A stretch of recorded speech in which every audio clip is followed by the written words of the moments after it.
सुना है ईद आई है, क्या तुम भी ईद पे आओगे?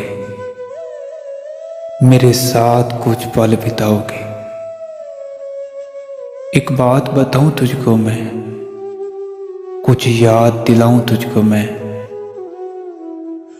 जब तुम आए थे मेरे गांव में, पीपल की ठंडी छांव में, हम तुम मिलकर बैठे थे, वो लम्हे भी ईद के जैसे थे।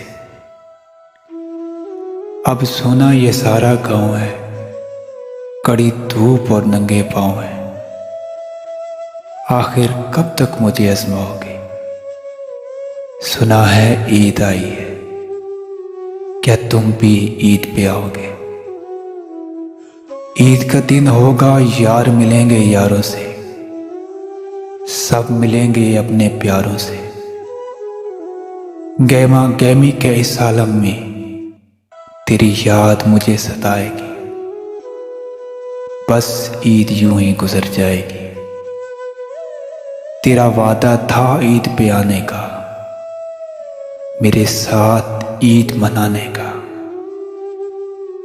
क्या वो वादा तुम निभाओगे? सुना है ईद आई है, क्या तुम भी ईद पे आओगे?